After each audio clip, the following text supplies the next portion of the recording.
So I thought I'd show you a few more little tips for your Don't Water project, which is the first project on the beginner's course. As you can see, I've got a few mountains all in these little washes. We've only used one colour, that's all we've used, and we've just softened it with clean water. So the secret really with watercolour is to use water.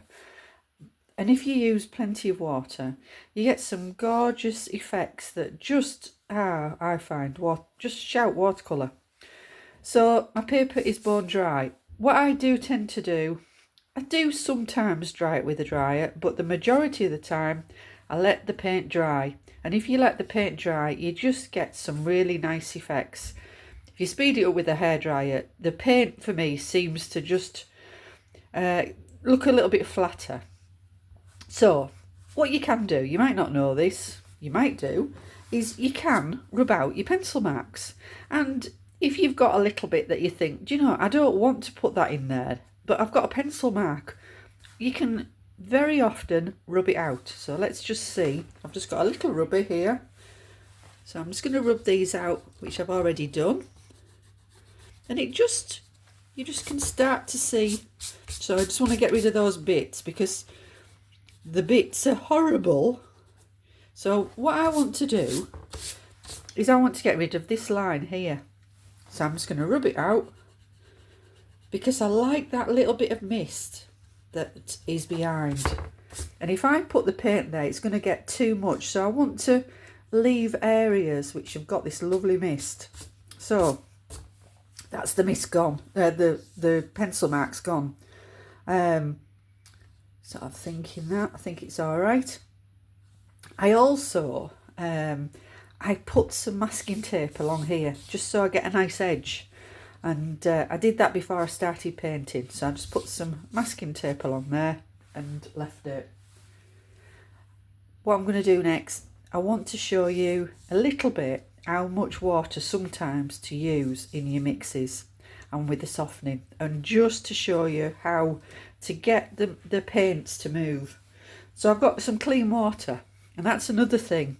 Keep getting clean water, because you can guarantee if you look at your pot of water, are you painting with a dirty pot of water?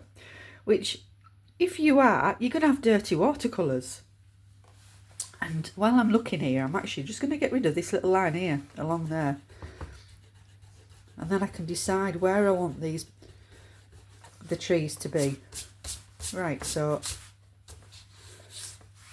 there we go.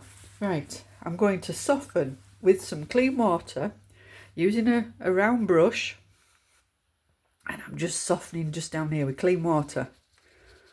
All along there. But not up to the pencil line. I haven't gone up to the pencil line. I've just gone to about there with the softening of the water. And that's all I'm going to do. Then I'm just going to get a little bit bigger brush. Give it a wash. Pick up some paint. And I'm just using just one colour on this picture at the moment. Really to show you tonal work and to show you with the washes. Right, and then we're just going to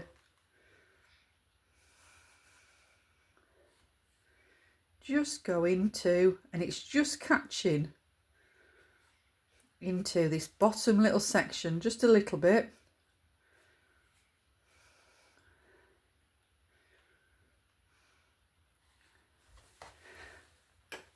And then just to get it moving about a little bit more, I'm just going to put a touch of water on just to get this moving.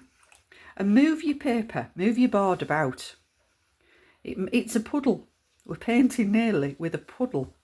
So we're moving it to let the paints blend, make some gorgeous sort of just textures that come. I'm not too bothered that that's come down there. It's absolutely fine. And that's all that I'm going to do. And then I'm going to let it dry flat. If I wanted to, I could go in with the rigger brush, which is a smaller brush, A little bit more paint, less water, because if I have more water on this brush, it'll open the paint up and create what they call a cauliflower. So I'm just going to add maybe a touch of detail, just to thinking some little bits of trees coming down here maybe.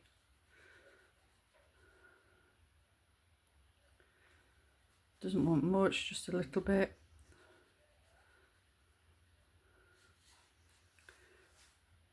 Just to get rid of that definite edge. And that's all I want to do. I'm going to let this dry by itself, and then we'll see how the next stages go together. But hopefully you've got some lovely soft washes in here, which I think I've shown you in the video and in the instructions, just how to get these. So this is the don't water, and just moving on to sections of merging watercolour and paint. And I'm just going to lift this up just so you can see it a little bit better. I know it's a bit awkward with the light today because it's such a horrible grey day, but you can maybe just see how that's just starting to merge together. Lovely, creating this misty effect, which is what we want. And if you fancy having a go at this project, you can find it on my website, which is Jane Ward, just www.janeward.co, and it's just under art tutorials, and this is Don't Water. And I look forward to hearing from you. Right, let's see what happens next time. Bye for now.